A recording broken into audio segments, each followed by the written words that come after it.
Hello, everyone. Welcome back to another episode of Middleism Apologetics. We are continuing and answering Roy Runyon, who thinks he's debunking me, and this is video 7. I'm not going to be going through the whole video in a sense of going through point, but I want to make a very specific argument against the idea that preterists all claim that according to what was that Matthew 5:18, for I say unto you, until heaven and earth pass away, not an iota, not a dot will pass from the law until all is fulfilled or all is accomplished. Meaning that they take that to mean that everything found in the Old Testament, including the law, the covenant, passes away. And they claim for that date, of course, is AD 70 is when all things are fulfilled, because that means, the second coming has happened, the new heavens and earth is rise, the great white throne judgment, all prophecy, whatever is in scriptures, since Revelation, of course, is just a pretense of Old Testament eschatology. Therefore, everything has to be fulfilled. And the assertion, of course, is that the law of Moses did not end on the cross, but ended in AD 70. People, this is just simply not true. It's a lie invented to fix, for them to fix their mistakes, of course, but for their AD 70 doctrine. Now, this is something that I have dealt with in my book, The Cold Case Against Full Preterism. I have a whole chapter on that and dealing with it. And let's see. Torah to Tell Us. I'm dealing with Don Preston's book, starting at about page 114. And I talk about it extensively in great detail why. And the basic arguments I'm going to give here can also be found in the book, and you can find that, of course, on Amazon.com. Now, if you write to me, hey, for $14.99, no, I'm kidding. But that is important to understand that this is foundational to their system, and once it's been destroyed, it messes up everything else. And it is easily debunked. So with that being said, let me go through the introduction here of what Roy presents and argues and deal with that. And then I'm going to go into the structured refuting, debunking of what he's saying. He is discussing and trying to explain why that the law of Moses ended at the cross. And he is making the assertion that, and we were talking about Matthew 5:17 and 18, that heaven and earth would pass away when all the law was fulfilled, as Jesus said there in that text. And he says here that it is easy for the creation, the heaven and the earth, to cease to exist than for one of God's promises he made in the Old Covenant to not be kept by him. Well, the statement is true. Yes, the statement is very true, but this is where he takes off in the left field. He doesn't understand that when I'm talking about promises, I'm talking about the conditions of that in which this treaty was set up. Now, the theology here in understanding this background is very, very important. And I know that Roy and many other preterists have never, ever really studied the Old Covenant context of how this comes to pass and what it's all about. So I'm going to take just a moment here to go back, and I want you to think about this. The first thing to understand is that the law, Moses, the whole thing is based on a covenant, of course, that comes from Abraham. And Abraham, the laws that Moses added came much later, but the same contract was made with Abraham. And this contract is what we call a suzerain treaty. And the idea is basically this: is there was two types of treaties that they engaged back there.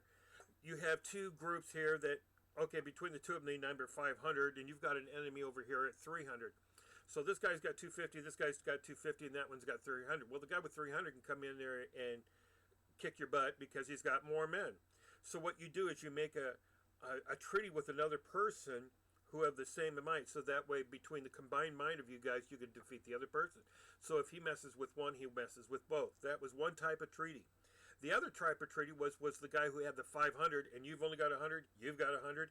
He can come in and kick both your butts. That's not the point. The point is he doesn't want to destroy you. He wants you to provide resources, men, food, clothing, whatever else for his armies, and then in return he promises to protect you. So this is called a Caesarean type of a treaty. And this is the treaty that God came to Abraham and did. This wasn't two equal parties. God is saying, I can kick your butt, but here it is. Here's the covenant I want to make with you. Now the Lord said to Abram, go from your country and your kindred and your father's house to the land I will show you. And promise number 1, I will make of you a great nation. Number 2, I will bless you and make your name great so that you will be a blessing. And number 3, I will bless those who bless you. There it is. I will protect you from those who would harm you. There's the third element that I was just talking about. So I will bless those who bless you, and him who dishonors you I will curse, and in you all the families of the earth will be blessed. Now that is the basic covenant promises that are made, and Abraham obeyed, and later on, all the way through, even up to the time of Joshua, that covenant was renewed through Abraham, Isaac, and Jacob, and different things were added to it, but those were not the basic promises. And the things that are included later on are not promises. The idea of the second coming, the resurrection happening, these are not the promises that we're talking about. The promises are the ones that he made to Abraham about the land, about blessing them, taking care of them as long as they honored and obeyed God. And if they didn't, these curses would come in Deuteronomy 28.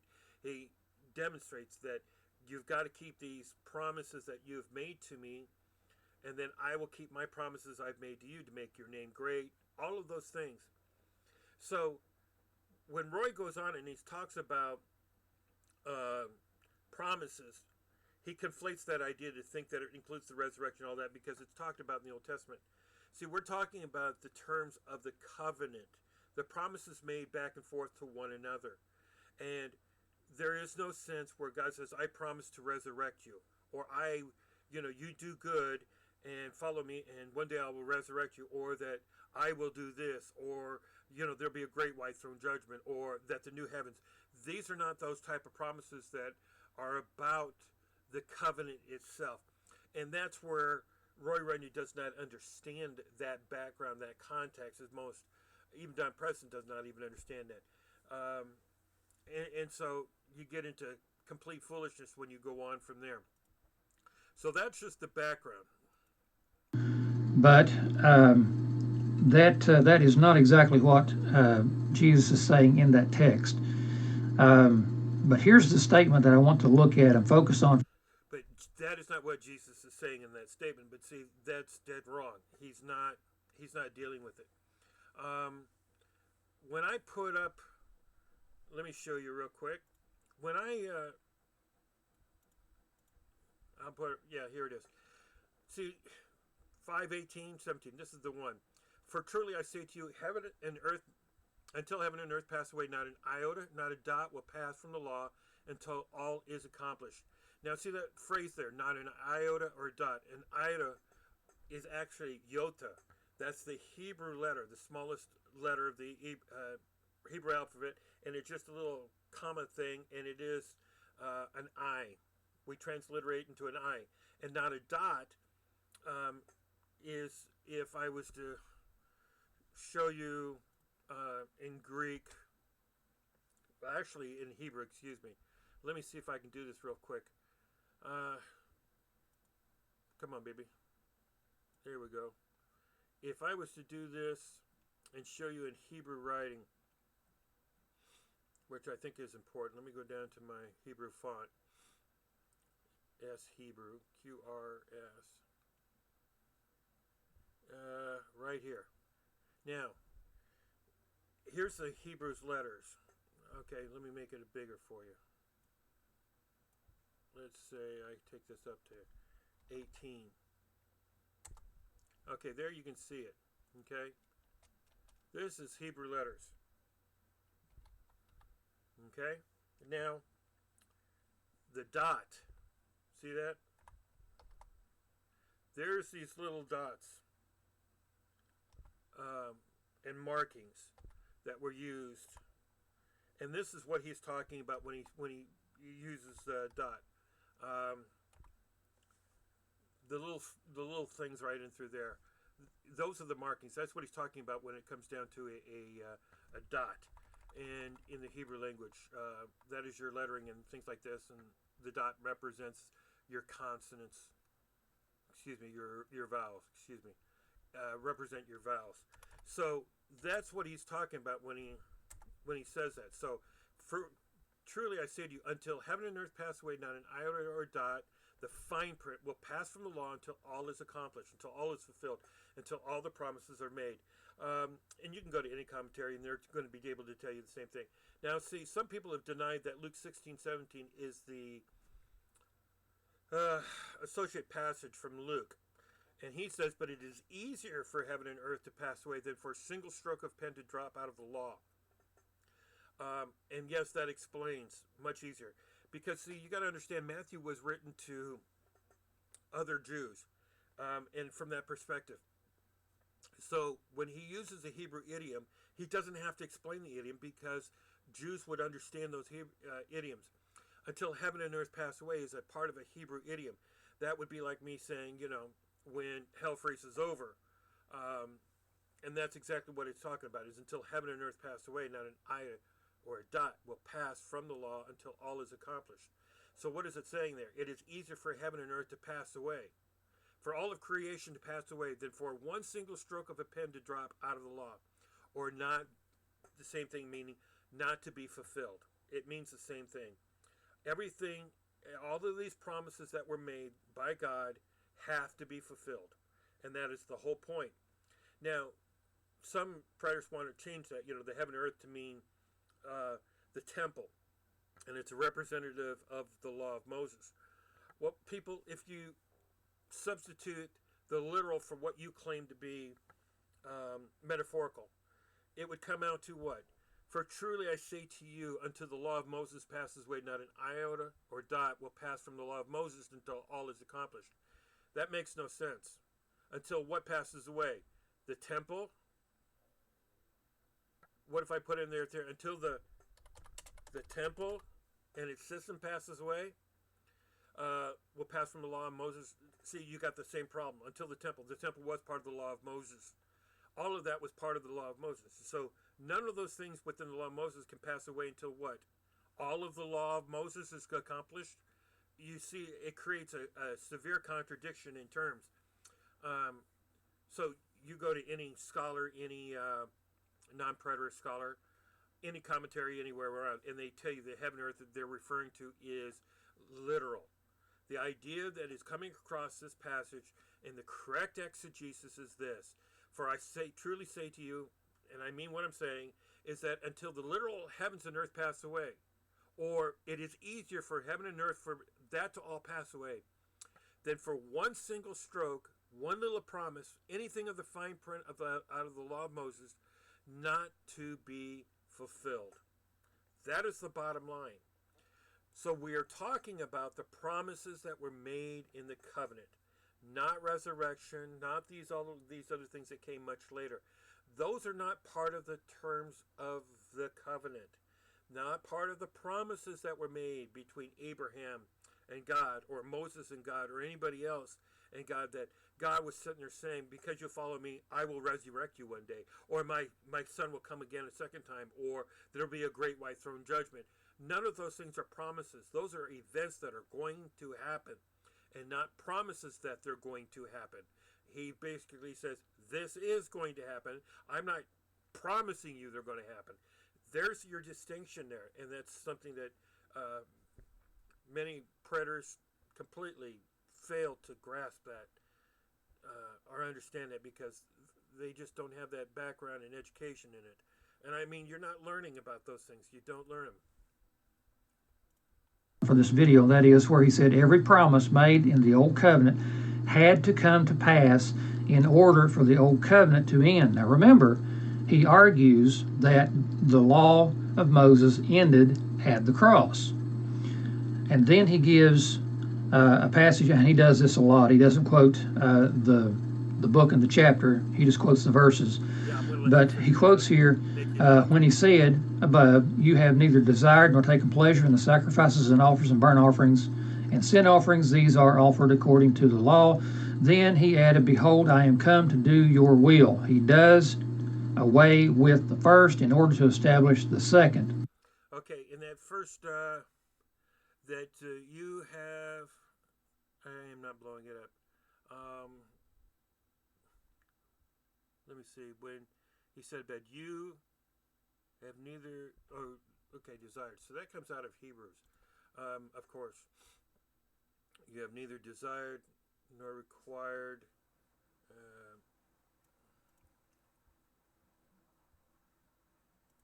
And I believe I'm coming to Hebrews 9. Or is that 10? Excuse me. Yep, I was in 10.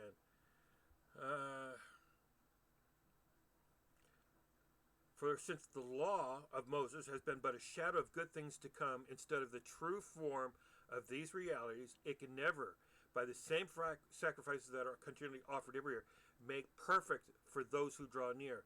Otherwise, they would not have ceased to be offered, since the worshippers, having once been cleansed, would no longer have a consciousness of sins.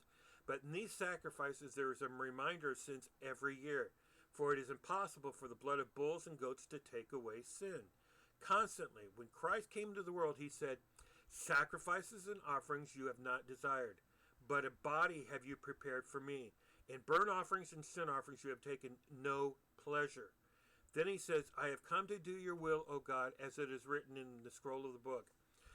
For when he said, you have neither desired nor taken pleasure in sacrifices and offerings and burnt offerings and sin offerings, and these are offered according to what? The law of Moses. So here's the argument, people. Think real quickly. If the law of Moses requires animal sacrifices in order for somebody's sins to be atoned for, and all of a sudden now after Jesus, these burnt offerings are what? You have not desired, but a body you have prepared for me in burnt offerings and sin. What is he arguing there?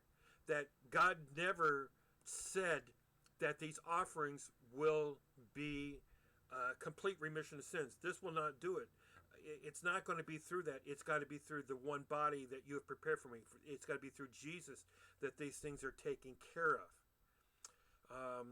Then he added, behold, I have come to do your will. And we're talking about Jesus.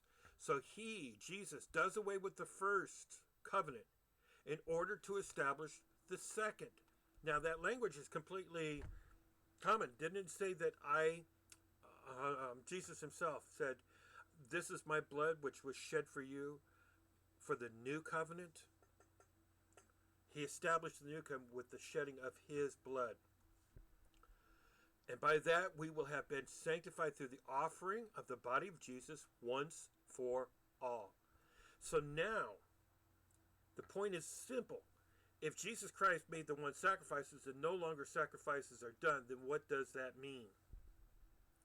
Let's go back to chapter 7 real quick, and I'm going to show you.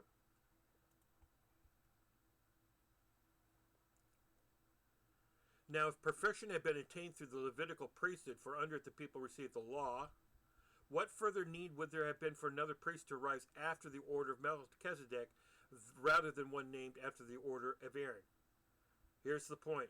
For when there is a change in the priesthood, has Jesus become our high priesthood? Yes. Is he of the Levite tribe? No. Does he make offering for us? Yes, he did. Does he have to continue to make offerings for us? No. He made a simple one-time offering for all men, and he is now the high priest that sits in heaven, right? So, when there is a change in the priesthood, there's necessarily a change in the law as well. Why? Because blood of goats and camels or sheep or whatever you want to say is no longer required. Well, if the law of Moses requires animal sacrifices and Jesus died on the cross, then why would the law not pass away because animal sacrifices are no longer required? The law has changed. For the one whom these things are spoken belonged to another tribe from which no one has ever served at the altar. For it is evident that our Lord was descended from Judah, and in connection with the tribe of Moses said nothing about priests. So Jesus was not a Levite from Judah. He was not supposed to be a priest, but he was made a priest after the order of Melchizedek. You were a priest forever. This makes Jesus the guarantee of a better covenant. What does it go on to say? For it was indeed fitting that we should have such a high priest, holy, innocent, unstained, separated from sinners, and exalted above the heavens. He has no need, like these other high priests, to offer sacrifices daily for his own sons, and then for those of the people, since he did this once for all when he offered up himself. For the law appoints men in their weaknesses as high priests, but the word of the oath, which came later than the law, appoints a son who has been made perfect forever. Do you get that? By the word of the oath, the covenant, the promise, which came later than the law, appoints a son who has been made perfect forever. See, this came after. This was the promise of, wow, okay. Now, the point in what we are saying is this. We have such a high priest, one who's seated at the right hand of the throne of majesty in heaven. Currently, as he was speaking, Jesus is sitting at the right hand of the throne in heaven. A minister in the holy places, which is heaven, in the true tent that the Lord has set up, not man, not the temple on earth. For every high priest is appointed to offer gifts and sacrifices. Thus it is necessary for the priest also have something to offer. Now, if he was on earth, he would not be a priest at all, because what? Only the Levite priests can offer something according to the law. But they served as a copy and a shadow.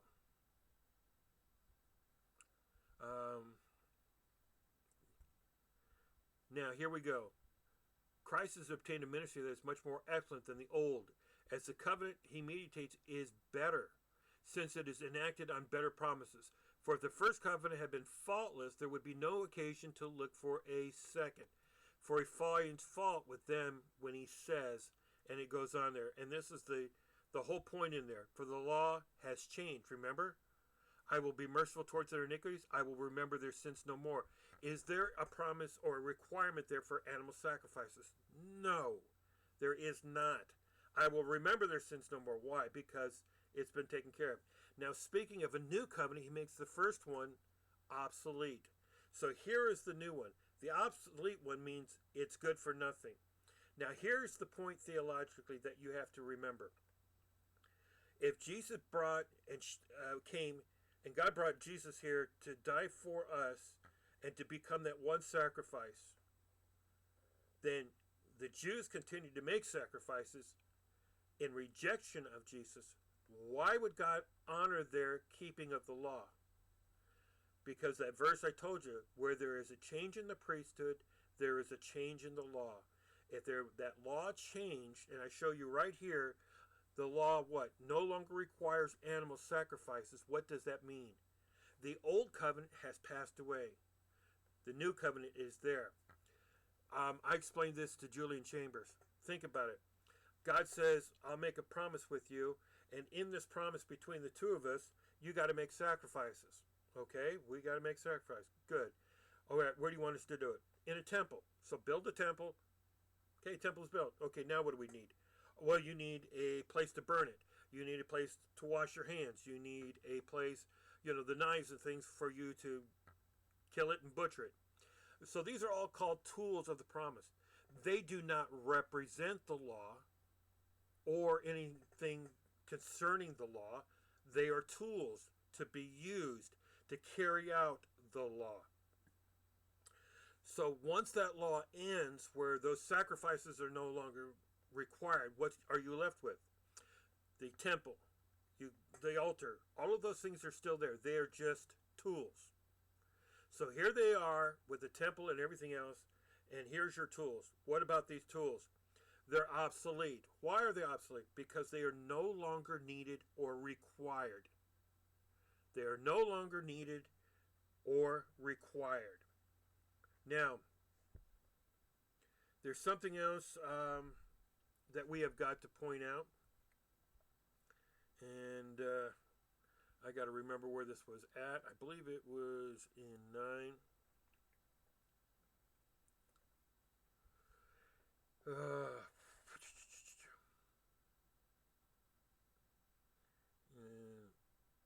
Let me see. Yes, here it is. But when Christ appeared as high priest on the good things that have come, then through the greater and more perfect tent, not made with hands, that is not of this creation, meaning, the heavenly temple and all of that, which is heaven, he entered once for all into the holy places in heaven, not by the means of blood and goats and calves, but by means of his own blood, thus securing a eternal redemption. That redemption has been taken care of. It's done. For the blood of goats and bulls have the sprinkle of defiled persons with the ashes of a heifer, sanctified for the purification of flesh. How much more will the blood of Christ, who through the eternal Spirit offered himself without blemish to God, purify our conscience from dead works to serve the living God? Wow. There's your redemption. There's what we're talking about. Paul, in the present tense of where he's talking about this is going on. This book, of course, was written long before AD 70. So here he is telling us it is by the blood of Christ, not by the animals. Therefore, he is the mediator of a new covenant, so that those who are called may receive the promised eternal inheritance. Hold on a minute. Here is the mediator of a new covenant, so that those who are called Jews may receive the promised eternal inheritance. Okay, if eternal inheritance was promised, based on what? The promises, right? That are found after, that are part of the apostles, the prophets and things that have come on later on. So those who are called may receive the promise, and that included then also Christians. Since a death has occurred that redeems them from the transgressions committed under the first covenant. So we're Gentiles? No. Are Gentiles included in the new covenant? Yes. So what is he trying to get at? He is talking to Jews about this, and he's trying to show them that the transition from the old into the new, it has already happened. A death has occurred that redeems them from the transgressions committed under the first covenant. So in other words, under the first covenant, in order for you to be saved, a death has to happen to redeem you from that, the sins that you committed under that first covenant. But what we're saying now is that in the new covenant, that death has already occurred. Christ covered that also for us in the new covenant. All of those sins and the things that we would have committed outside of Christ have been taken care of. And here's the point. For where a will is involved, the death of the one who made it must be established. Okay. I told you the old covenant is between two parties, right? Abraham and God. The Jews, the God. It was extended through. It is the people of God. Did the people of God, the Jews, all die? No. Who did die? God. God was the one who died on the cross. If God himself died on the cross, and I mean that metaphorically, with Jesus' death on the cross, the one who made the agreement, then the agreement is what? For if the will is involved, the death of the one who made it must be established. So the one person died. Therefore, that second will, that second covenant, that thing is enforced. It happens. In other words, the Son now becomes the inheritor of the will. We are the inheritors of that will. Since that death has taken place, the one who made it must be established. It takes effect after he's dead. So after he died, the new one comes into place. Therefore, not even the first covenant was not inaugurated without blood. For when every commandment of the law had been declared by Moses to all the people, he took the blood of the guest, see the commands of the law, water and scarlet wool, and sprinkled the book itself and all the people, saying, "This is the blood of the covenant that God commanded for you." The blood of the covenant was of animals for you. And in the same way, he sprinkled with the blood both the tent and the vessels and everything used in worship, the utensils. Indeed, under the law, almost everything is purified with blood, and without the shedding of blood, there is no forgiveness of sin. But under the old law, animals, yearly sacrifices. Under the new covenant, Christ alone covered everything. Thus it was necessary for the copies of the heavenlies to be purified with these rites, but the heavenly things themselves with better sacrifices than these. For Christ entered not into a holy place made with hands, which are copies of the true thing, but into heaven itself, now to appear in the presence of God on our behalf. Nor was it to offer himself repeatedly, as the high priest enters the holy places every year with the blood not his own, for then he would have had to suffer repeatedly since the foundation of the world. But as it is, he has appeared once for all at the end of the ages to put away sin by the sacrifice of himself. So just as it is appointed for men to die once, and after that comes judgment, so Christ, having been offered once to bear the sins of many, will appear a second time, not to deal with the sins anymore, but to save those who are eagerly waiting for him. I won't get into the other part, but the thing stands. The law ended. The requirements that are essential to the law of Moses ended. There are no more sacrifices needing to be made. Theologically, that is part and parcel what Hebrews is arguing about. You no longer need those sacrifices. The law ended. There's a new priesthood and a new law. I don't care if the utensils are still, I don't care if the building is still there. The building represents the way that the law was carried out. It was not the law itself. These were the utensils, the things that they used. For since the law has but a shadow of the good things to come, instead of the true form of these realities, it can never, by the same sacrifices that are continually offered here, make perfect those who draw near. Otherwise, they would have not ceased to be offered, since the worshippers, having once been cleansed, would no longer have consciences of sin. See, he's repeating himself. Why? But in these sacrifices there is a reminder of sins every year, for it is impossible for the blood of goats to take away sin. Consequently, when Christ came into the world, he said, you don't need those things. When he said above, you've neither desired nor taken pleasures in sacrifices, offerings, and burnt offerings, and sin offerings, all of that was done according to the law of Moses. If those things are no longer required, he did away with the first in order to establish the second. And by that will we have been sanctified through the offering of the body of Jesus Christ once and for all. So by that will we have been sanctified through the offering of the body of Jesus Christ once for all, who died. Again, he repeats that, doesn't he? This is the covenant that I will make with them after those days, declares the Lord. I will put my laws into their hearts and write them on their minds. Are animal sacrifices still needed? No. So we live under a different law.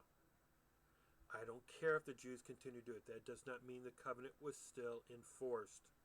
If you're saying it was enforced, then you're saying the animals, blood of animals was covering over their sin until 70 AD.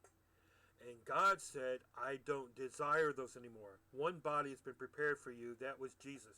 You don't need any other thing. Then he adds, I will remember their sins and their lawless deeds no more. So there's no more sacrifices. So where there is forgiveness of these, there is no longer any offering for sin. That argument, you can't refute that. Well, we know that to be Hebrews chapter 10. And I was looking at this and preparing to put these thoughts forward. I wanted to look at this here even as we begin, where Paul, and I believe that Paul wrote Hebrews, but anyway, the Hebrew writer states here, Lo, then he said, Lo, I come to do thy will, O God. He taketh away the first that he may establish the second. Okay, this is where Stephen is quoting from there. But I want you to notice something here. So So we look at the interlinear. That's not interlinear. I hate to tell you that. Hang on. Jump to the wrong verse.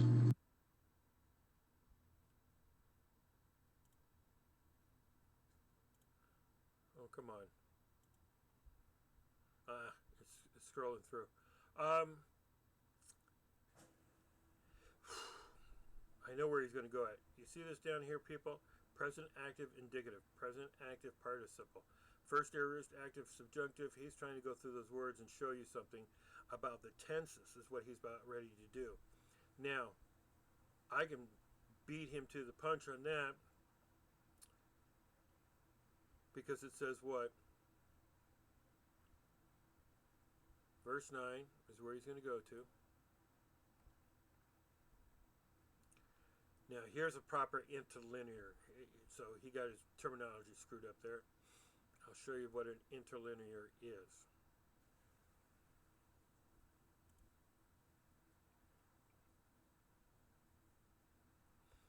Interlinear shows the Strong's, the transliteration of the Greek word tote.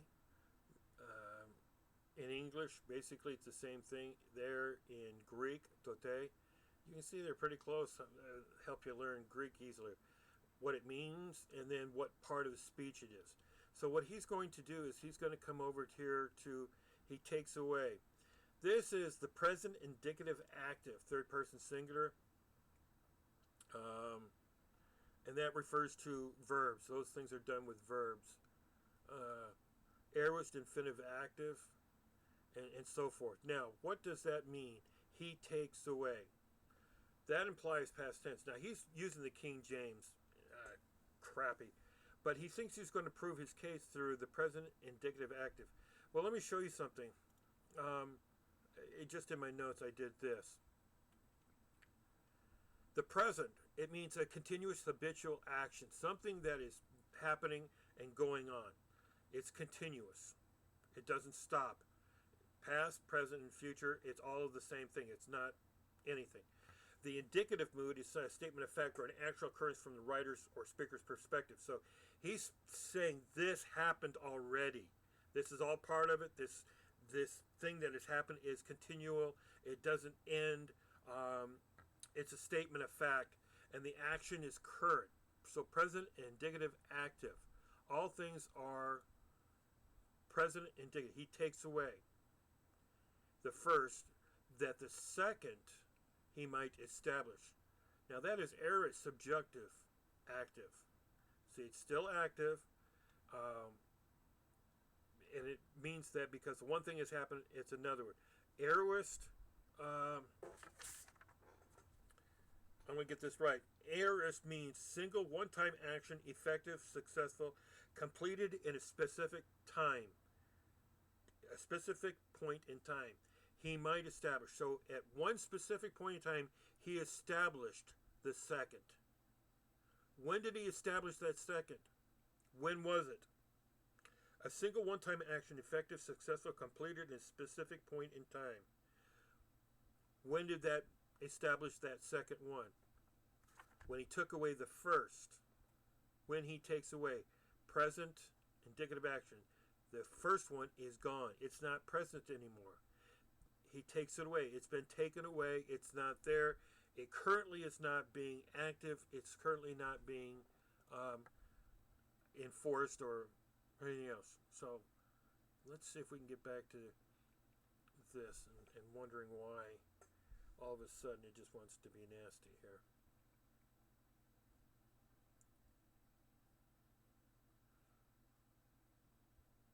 Well, there's the point of all of that. Oh, come on. I'm wondering. Let's go back and see if that one. Here, lo, then he said, lo, I come to do thy will, O God. He taketh away the first that he may establish the second. Okay, this is where Stephen is quoting from there. But I want you to notice something here. So we look at the interlinear. That's not interlinear. Hang on. You notice the difference. Jump to the wrong verse. Oh, come on. Is this something to do with the website and the video of his? I went through it yesterday with no problem. All right, what I might end up having to do here is stop right here so I don't go on too long. And I think the main point was made to begin with, that we can establish that the law of Moses ended because the new law under the new covenant no longer requires. Now, a covenant is between God and man. Then it doesn't matter what man continually does. It is God who established it. It was God who set it up. God is the one who started the whole thing. And if God said animal sacrifice is required, but one day there will be a body, there will be a person who comes who will take away those sacrifices, then when we won't need them. And so Jesus comes along, and all those he does the one sacrifices, and now he says sacrifices are no longer needed. That means there was a change in the priesthood. There was a change in the law. That means that the old covenant ended. He established a new one. So once I get this taken care of, I'll come back in part 2, and we'll continue on from there. Thank you.